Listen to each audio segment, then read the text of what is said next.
Cuando el honor se vuelve cadena y la gratitud prisión, en ese tiempo, con apenas 18 años, Eloísa Beatriz vivía como una prisionera dorada en la mansión de su tutor, el conde Edgar de Almenara, quien la obligaba a casarse con él para proteger su futuro. Pero la inesperada llegada de un emisario del ducado de Écija, Tomás Aurelio de Cifuentes, traía consigo una verdad que nadie estaba preparado para enfrentar.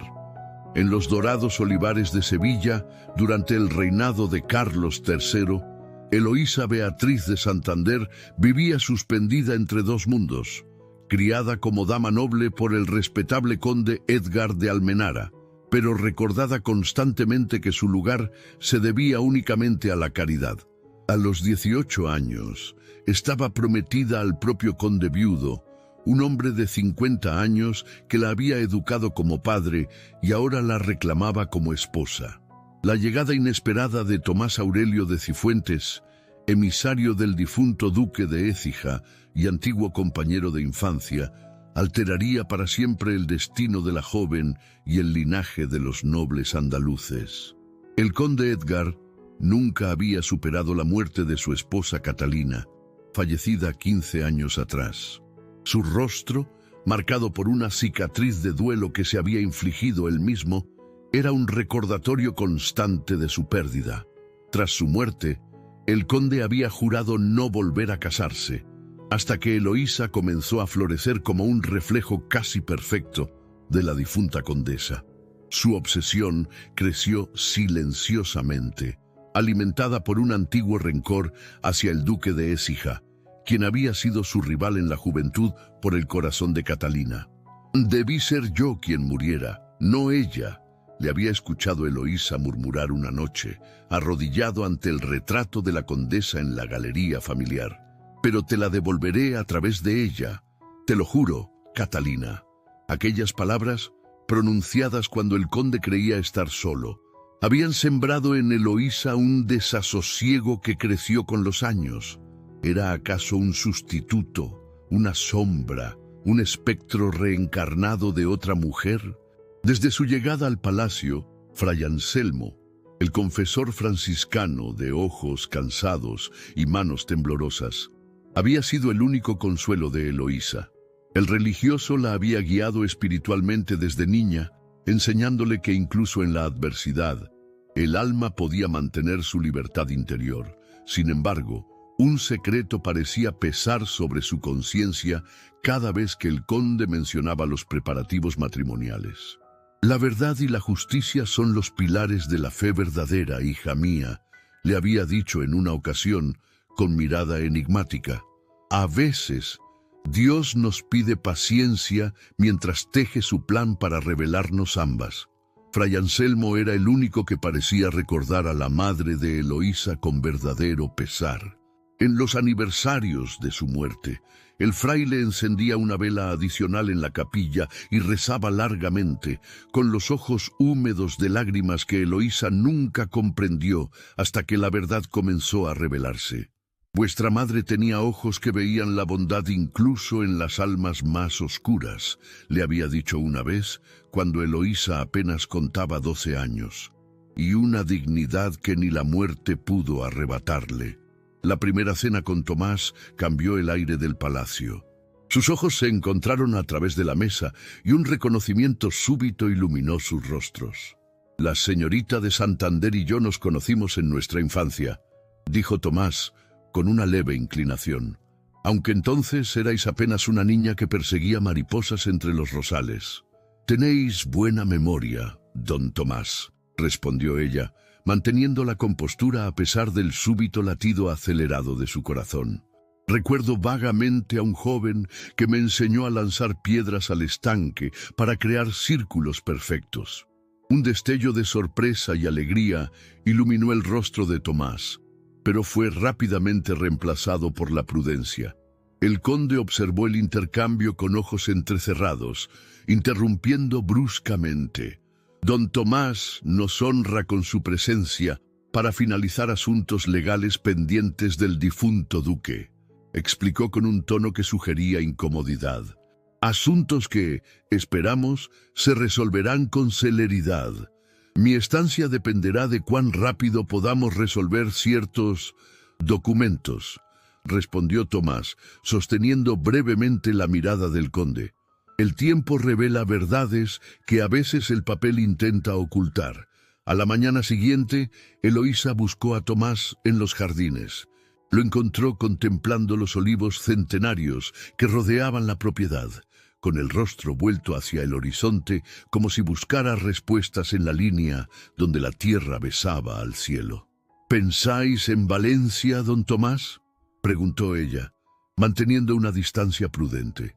«Pienso en el destino que nos trae de vuelta a los lugares donde dejamos partes de nuestro corazón», respondió él, volviéndose para mirarla. «Los años han pasado, pero vuestros ojos siguen siendo los mismos, claros como el agua que refleja la verdad, incluso cuando os obligan a pronunciar falsedades. Las damas no tenemos el privilegio de la verdad descarada, don Tomás, solo el de la verdad velada, como un susurro entre las sombras. Entonces, permitidme ser la voz que pronuncie lo que vuestros labios deben callar», dijo él, inclinándose en una reverencia formal que ocultaba la intensidad de sus palabras. 3 semanas después, Eloísa y Tomás se encontraron en la biblioteca. Mientras cerraba el libro de poemas franceses, Eloísa no sabía que esas serían las últimas horas de su vida como huérfana agradecida. «Les hombres dancen où la lumière craint d'entrer», citó Tomás desde el umbral.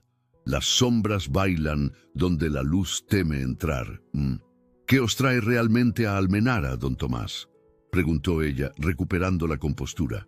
«Lleváis casi un mes entre nosotros, y los asuntos legales siguen sin resolverse.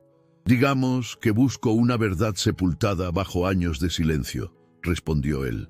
«Y puede que esa verdad os concierna más directamente de lo que imagináis».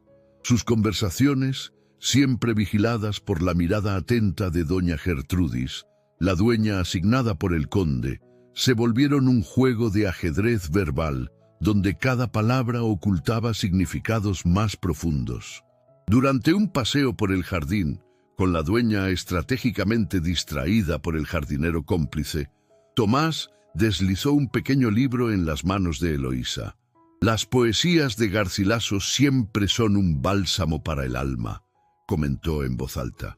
«Os lo presto hasta que partáis hacia vuestro nuevo hogar, como condesa». Esa noche, en la privacidad de su alcoba, Eloísa descubrió una nota doblada entre las páginas. «Hay verdades enterradas que pronto verán la luz. No temáis. No estáis sola».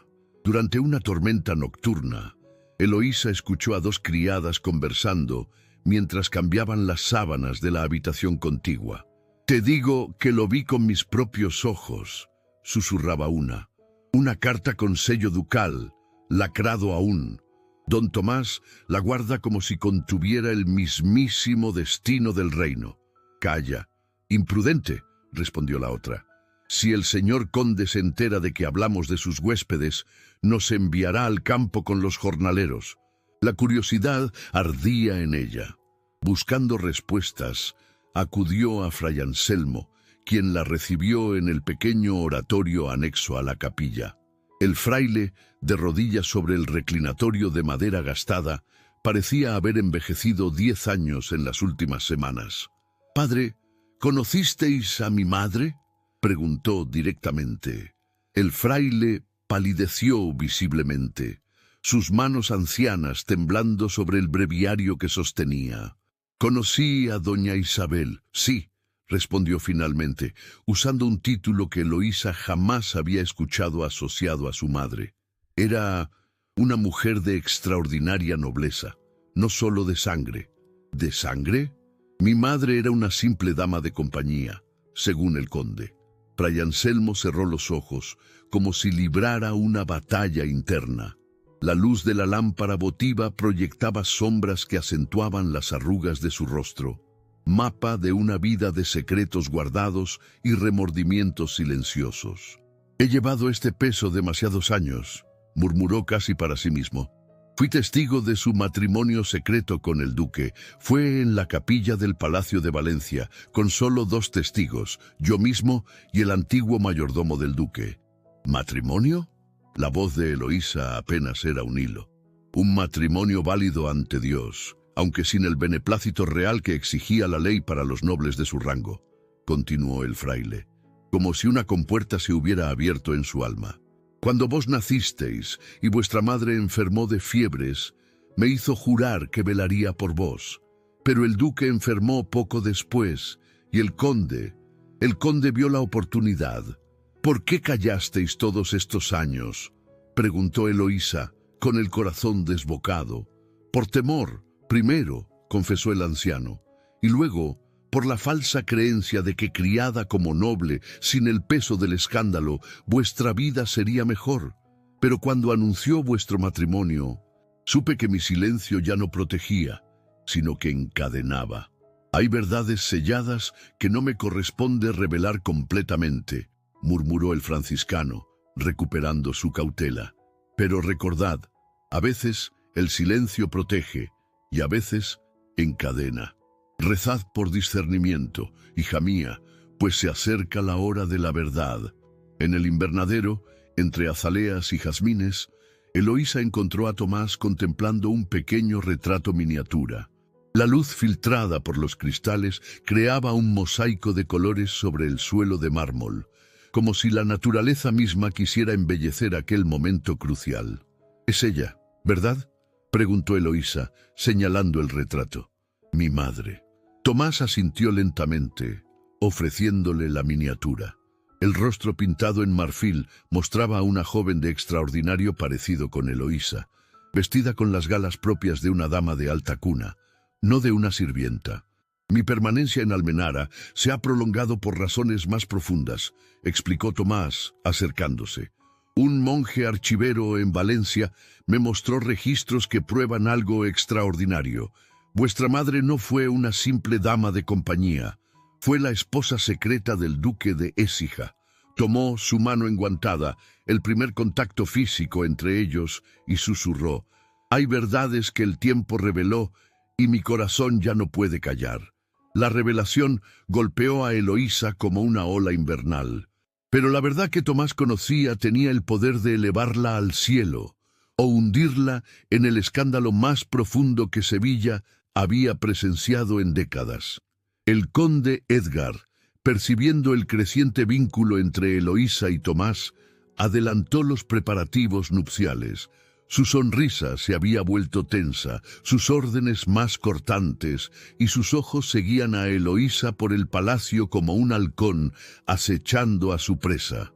Una tarde, la encontró contemplando un retrato del duque de Écija que colgaba en la galería de invitados ilustres. El cuadro, oscurecido por el tiempo, mostraba a un hombre de porte aristocrático y mirada penetrante que ahora, bajo nueva luz, Eloísa reconocía demasiado similar a la que veía en su propio espejo. «Admiras al duque», comentó con fingida casualidad.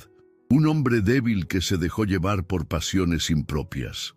«¿Lo conocisteis bien?», preguntó ella, notando la amargura en su voz. «Fuimos rivales en todo», respondió el conde, con una sonrisa que no alcanzó sus ojos. «Incluido el corazón de Catalina, mi difunta esposa. Al final, ella me eligió a mí, pero él nunca lo superó. Su matrimonio con aquella dama de compañía fue su manera de consolarse con una pobre imitación». Eloísa contuvo la respiración. El conde acababa de confirmar, sin saberlo, la historia de Tomás. «¿Su esposa? Siempre me dijisteis que mi madre era una sirvienta que sucumbió a la seducción». El conde se tensó, percatándose de su error. Luego, con calculada frialdad, se acercó, tomando la barbilla de Eloísa con dedos sorprendentemente fríos. «Tienes sus ojos», murmuró, y por un instante terrible, Eloísa comprendió que él sabía la verdad. «Los ojos de Catalina. Por eso te elegí entre todas las huérfanas. Por eso te eduqué para ser perfecta. Por eso serás mía». El tono posesivo encendió en Eloísa una chispa de rebeldía que ya no pudo contener. «No soy un lienzo para vuestros recuerdos, mi señor», respondió con firmeza inesperada. «Ni un fantasma para consolar vuestro duelo». La bofetada resonó en la galería desierta. El conde jamás la había golpeado antes, y el acto reveló la fragilidad de la fachada de benevolencia que había mantenido durante años. «Me debes todo», siseó él. «Sin mí, habrías muerto en algún hospicio. Serás mi esposa mañana, y recordarás tu lugar en este mundo». Sus ojos, antes fríamente calculadores, ardían ahora con una posesividad enfermiza que heló la sangre de Eloísa. «Os serviré como esposa», respondió ella, bajando la mirada en fingida sumisión. «Como es mi deber». Pero su mente trabajaba febrilmente. Ya no era la niña complaciente, moldeada por años de sutiles manipulaciones. La verdad, aunque fragmentada, había comenzado a liberarla. Aquella noche, Fray Anselmo buscó a Tomás con urgencia. Encontrándolo en el patio de los Naranjos, lo condujo hacia un rincón apartado donde las sombras ocultaban sus rostros. «He confesado parcialmente la verdad a Eloísa», dijo el fraile con voz quebrada. «Pero hay más que debe saberse. El conde no solo ocultó su identidad, ha estado administrando ilegalmente las propiedades que le corresponden por herencia. Tierras que producen suficiente aceite para mantener a 3 linajes nobles. ¿Dónde está la prueba definitiva?», preguntó Tomás. «Sin la carta testamentaria, nuestras acusaciones son apenas rumores». El fraile, consumido por el remordimiento, le reveló que la carta buscada se ocultaba en el relicario de plata que el conde guardaba en su oratorio privado. «He callado demasiado tiempo», confesó el religioso, lágrimas silenciosas surcando sus mejillas. «El conde juró que era para proteger a la niña, pero los años me han mostrado que la protección se tornó posesión. He cargado este pecado de omisión demasiados años». «La absolución vendrá con la justicia, padre», respondió Tomás, apretando el hombro del anciano. «Mañana, cuando el corregidor esté presente, necesitaré vuestro testimonio». La víspera de su boda, Eloísa fue convocada secretamente a la torre del homenaje. La escalera de caracol crujía bajo sus pasos mientras ascendía, iluminada apenas por la pequeña lámpara de aceite que llevaba en la mano. Cada peldaño la acercaba a una verdad que ya no podía ignorar. Tomás la esperaba junto al ventanal que enmarcaba la luna creciente. El viento nocturno agitaba suavemente su cabello oscuro y su rostro mostraba la determinación de quien ha encontrado una causa por la que luchar. «Mañana recuperaréis vuestra verdadera identidad o la perderéis para siempre», le dijo, tomando sus manos entre las suyas. «Tú no eres quien crees ser, Eloísa, y tengo la prueba. En aquel refugio elevado, lejos de miradas indiscretas, Tomás le confesó no solo el plan para recuperar lo que le pertenecía, sino también su corazón. Mi lealtad al duque me trajo hasta aquí», susurró, acariciando con delicadeza el dorso de su mano. «Pero es mi amor por ti lo que me da fuerza para enfrentar lo que viene». «¿Y si todo sale mal?», preguntó ella, con temor genuino. «El conde tiene poder, influencia». «Entonces huiremos», respondió él sin vacilar. «A Valencia primero, luego quizás a Francia, pero no permitiré que te conviertas en prisionera de ese hombre, aunque tenga que renunciar a todo lo demás». En la soledad de su alcoba, mientras la mansión dormía, Eloísa sacó del cajón secreto de su escritorio el pequeño diario encuadernado en cuero que había sido su único confidente durante años. Con mano firme, a pesar de la tormenta interior que la sacudía, escribió una carta a la madre que nunca conoció. «Madre mía, cuyo rostro nunca vi pero cuya sangre corre por mis venas, si es cierto que fuiste duquesa, entiendo al fin por qué mi alma se revuelve contra la sumisión. No es soberbia, sino herencia, Y si no fuiste más que dama de compañía, entonces mi rebeldía es aún más noble, pues nace de la pura necesidad del corazón de ser libre. Esta reflexión la liberó de la culpa por no sentir gratitud ciega hacia el conde, permitiéndole actuar con la valentía que la situación requería. Pero más que resignarse a esperar la intervención de Tomás, tomó una decisión. Ella misma confrontaría al conde con sus sospechas antes de la ceremonia. Al amanecer, con el vestido nupcial ya puesto, un elaborado conjunto de seda marfil y encaje de Bruselas que había pertenecido a la difunta condesa, Eloísa se dirigió al oratorio privado donde sabía que encontraría al conde en sus devociones matutinas. El aposento, iluminado por la luz dorada del alba filtrada a través de vidrieras emplomadas, contenía un altar de mármol, diversos relicarios y un reclinatorio donde el conde arrodillado murmuraba oraciones. El hombre se sorprendió al verla, pues la tradición prohibía que el novio viera a la novia antes de la ceremonia. «¿Qué hacéis aquí? Es de mal agüero», protestó, cerrando rápidamente un pequeño relicario plateado que sostenía. «¿Es ahí donde guardáis la verdad sobre mi nacimiento, mi señor?», preguntó ella, avanzando con resolución. «¿Es ahí donde escondéis la prueba de que soy hija del duque de Écija?». El rostro del conde se transformó, pasando de la sorpresa al cálculo frío en segundos. Sus ojos recorrieron el camino desde el relicario hasta la puerta, evaluando sus opciones. «Ese advenedizo de Valencia te ha llenado la cabeza de mentiras», respondió con desdén. «¿Qué importa tu sangre? Te he dado un nombre, una educación, un futuro. Te he moldeado a imagen de la única mujer que amé». «No soy Catalina», respondió Eloísa, con una claridad que sorprendió al propio conde. «Y si soy la hija del duque, entonces me habéis robado más que mi nombre, me habéis robado mi herencia y mi libertad». El conde se acercó, amenazante. Sus manos, habitualmente controladas, temblaban con una furia apenas contenida. «Serás mi esposa en una hora. Y si intentas alguna estupidez, te aseguro que tu amado Tomás no sobrevivirá para ver la puesta de sol». «¿Lo amenazáis a él o a mí, mi señor?», preguntó Eloísa, retrocediendo hacia la puerta. «Porque si es a mí, deberíais recordar que una esposa muerta no os daría los herederos que tanto anheláis». Una sombra de duda cruzó el rostro del conde, suficiente para que Eloísa pudiera salir de la habitación con dignidad aparente, aunque su corazón latía desbocado. El guante estaba lanzado, no había vuelta atrás. La capilla de San Miguel estaba decorada con azucenas blancas y velos de encaje que pendían de las columnas como jirones de niebla matinal. Eloísa, con el corazón desbocado pero el rostro sereno, avanzaba hacia el altar.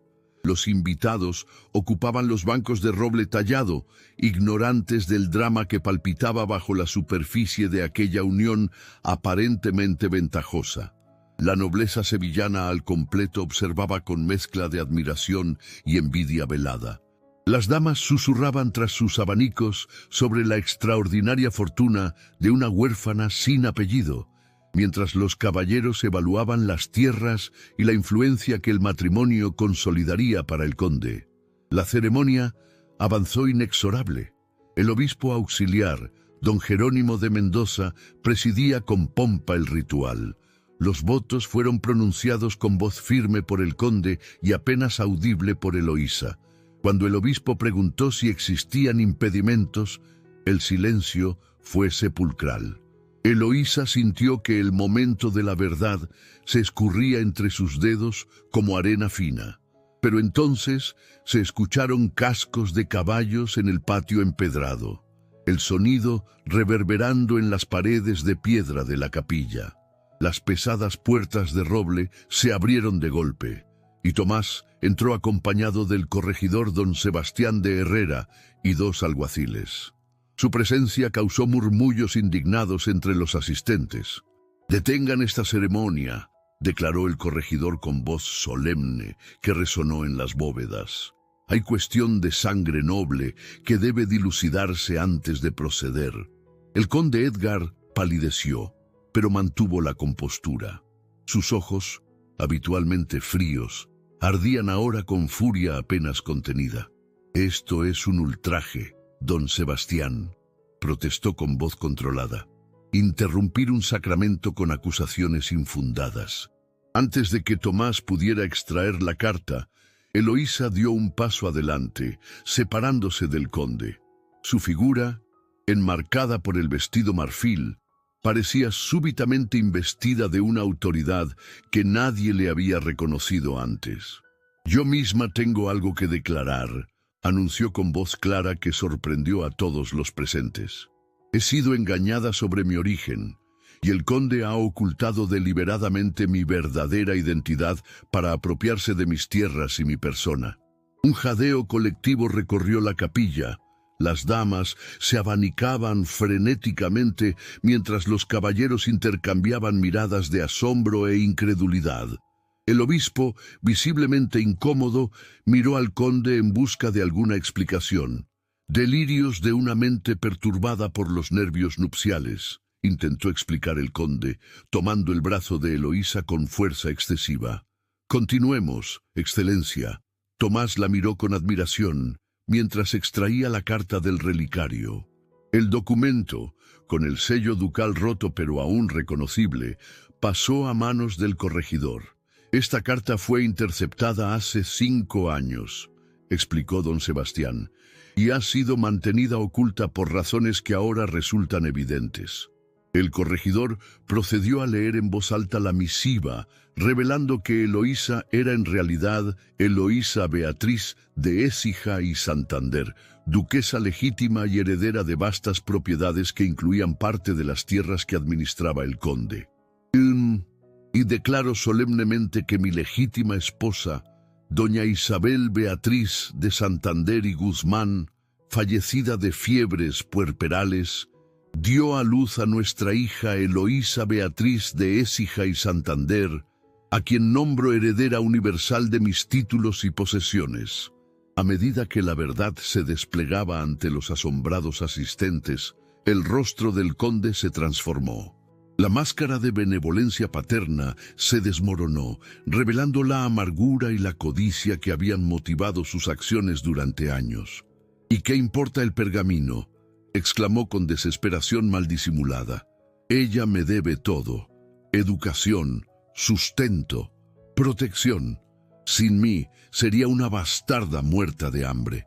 La crueldad de sus palabras provocó murmullos de desaprobación incluso entre sus aliados más cercanos. Fue entonces cuando Fray Anselmo, quien había permanecido en un discreto segundo plano, dio un paso al frente. «Yo fui testigo del matrimonio entre el duque y doña Isabel», declaró con voz temblorosa pero firme. «Un matrimonio válido ante Dios, aunque celebrado sin el beneplácito real. He callado demasiados años, cargando con este pecado de omisión. Pero hoy la verdad debe prevalecer sobre el miedo y la conveniencia. Os debo gratitud por el pan y el techo, señor conde», respondió Eloísa, enfrentando directamente la mirada furiosa de quien había sido su protector y ahora se revelaba como su carcelero. «Pero no os debo mi alma, ni mi cuerpo, ni mi libre albedrío. Esas son dádivas que solo Dios da y solo yo puedo entregar». El conde, en un último intento desesperado, intentó alcanzar la espada ceremonial que llevaba al cinto, pero los alguaciles fueron más rápidos. Lo sujetaron firmemente mientras el corregidor pronunciaba las palabras que sellaban su destino. «Conde Edgar de Almenara y Osuna, quedáis bajo la custodia del rey hasta que el Consejo de Castilla determine las consecuencias legales de vuestros actos. Las propiedades en disputa serán administradas provisionalmente por la corona». La anulación matrimonial fue inmediata. El obispo, recuperando su compostura, declaró que los votos pronunciados carecían de validez, dado el engaño sobre la identidad de la contrayente. Los invitados, Atónitos ante el giro de los acontecimientos, comenzaron a retirarse en grupos pequeños, cuchicheando sobre el escándalo que alimentaría las tertulias sevillanas durante meses. Algunos, los más oportunistas, ya se acercaban a presentar sus respetos a la recién descubierta duquesa. El conde, despojado de su dignidad pública y de gran parte de sus tierras, fue escoltado fuera de la capilla. Su mirada, al cruzarse por última vez con la de Eloísa, contenía tanto odio como un pozo de veneno. «Te maldigo, igual que maldije a tu padre», siseó al pasar junto a ella. «Lo que es mío siempre será mío. Lo único que siempre fue vuestro, conde, es vuestro orgullo», respondió ella con serenidad, «y os deseo que os sirva de consuelo en vuestro destierro». Las semanas siguientes fueron un torbellino de descubrimientos y cambios. El conde Edgar, tras un juicio sumario en la Real Audiencia de Sevilla, fue hallado culpable de usurpación de bienes y falsificación de documentos. Despojado de gran parte de sus tierras y de su influencia, debió retirarse a sus propiedades extremeñas, donde el recuerdo de su traición lo seguiría hasta el fin de sus días. Según los rumores que llegaban desde su exilio, el otrora poderoso noble vagaba por los pasillos de su modesta residencia, conversando con fantasmas de un pasado que solo existía en su mente perturbada. Durante 3 meses, Eloísa administró sola sus propiedades, descubriendo documentos que revelaban la historia completa. Su madre, Isabel Beatriz, había sido una joven noble de linaje castellano, educada en Francia y poseedora de una inteligencia y sensibilidad extraordinarias. Había desafiado las convenciones para casarse por amor con el duque de Écija, 20 años mayor que ella, pero de espíritu igualmente libre. La muerte de Isabel en el parto y el fallecimiento del duque por fiebres 3 años después habían creado el vacío que el conde Edgar aprovechó ocultando correspondencia, interceptando emisarios y construyendo la elaborada mentira que mantuvo a Eloísa en la ignorancia de su verdadera identidad. Entre los documentos recuperados del estudio privado del conde, Eloísa encontró un diario que reveló el motivo más profundo de su odio. Catalina, antes de elegir al joven Edgar como esposo, había estado secretamente comprometida con el duque. Un compromiso roto por intervención familiar, pero que dejó en el duque un amor que luego encontraría eco en Isabel. La obsesión del conde por convertir a Eloísa en una réplica de Catalina era su retorcida venganza contra el hombre que, incluso muerto, había seguido poseyendo parte del corazón de su esposa. Tomás permaneció en Sevilla, instalado en una casa cercana a la catedral. No presionaba a Eloísa, pero la visitaba regularmente, ayudándola a desentrañar los complejos asuntos legales y administrativos de un ducado abandonado durante años. Sus conversaciones, ahora libres de vigilancia, les permitieron redescubrirse mutuamente. Él, como el joven idealista que había jurado lealtad al duque en su lecho de muerte. Ella, como la mujer que emergía de las cenizas de una identidad impuesta. «¿No os arrepentís de haber provocado tanto escándalo por mí?», preguntó ella una tarde, mientras recorrían los olivares que ahora sabía suyos. «Vuestra reputación en la corte...» «Mi reputación es insignificante comparada con la justicia», respondió él con sencillez. «Y el único arrepentimiento que conozco es el de no haber llegado antes a vuestro lado». La propuesta final llegó en el jardín de naranjos donde una vez caminaron en silencio. Era octubre y el aire olía a azahar tardío y a tierra húmeda tras la primera lluvia otoñal. Tomás no se arrodilló ni ofreció anillos ostentosos, como dictaba la costumbre. Simplemente extendió su mano y dijo: «Caminaremos juntos el resto del sendero, Eloísa, no como duque y duquesa, sino como Tomás y Eloísa, 2 almas que se reconocieron cuando aún eran niños y se reencontraron cuando ya eran libres de elegir». El sí de Eloísa fue susurrado, pero firme como el hierro forjado en las mejores fraguas de Toledo. Su boda, celebrada 6 meses después en la Catedral de Sevilla, fue testimonio de que el amor verdadero no teme a la luz pública cuando nace de la libertad mutua. Fray Anselmo, redimido por su confesión tardía pero valiente, ofició la ceremonia con lágrimas de alegría en los ojos. Su penitencia autoimpuesta, un año de ayuno y trabajo entre los más necesitados de Sevilla, era casi completa, y en su rostro se leía la paz de quien finalmente ha descargado un peso insoportable. En la noche de bodas, mientras la luna derramaba su plata líquida sobre los olivares que ahora pertenecían legítimamente a los duques de Écija, Eloísa realizó un acto simbólico que cerraba definitivamente el capítulo más doloroso de su vida.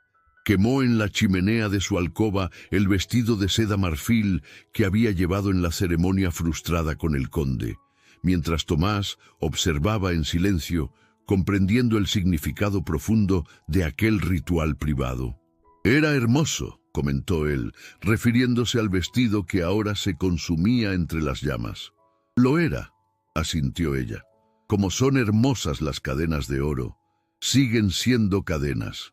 Las cenizas volaron por la ventana hacia los olivares, llevándose para siempre los últimos vestigios de la mujer que fue obligada a ser para dejar paso a la mujer que eligió ser. Y mientras el amanecer teñía de rosa y oro las colinas andaluzas, Eloísa comprendió que el verdadero linaje no se transmitía solo por la sangre, sino por la capacidad de defender la propia dignidad, incluso cuando el mundo entero conspiraba para negarla. Su historia sería recordada en Sevilla durante generaciones, no como la huérfana agradecida, sino como la duquesa que recuperó su nombre y su corazón en un mismo día glorioso. Queridos amigos, gracias por acompañarnos en esta historia de amor de una época en que los corazones valientes desafiaban las convenciones sociales y el amor prohibido luchaba contra los designios del destino. Si este romance histórico tocó tu alma y te conmovió ver cómo la ternura y la dignidad vencían las más grandes adversidades, déjanos tu like y suscríbete al canal para más romances de época que te harán suspirar y soñar. Cuéntanos en los comentarios qué parte de los romances de época más te conmueve. Y no olvides revisar el mensaje especial que hemos dejado en el comentario fijado. Un fuerte abrazo y hasta la próxima historia.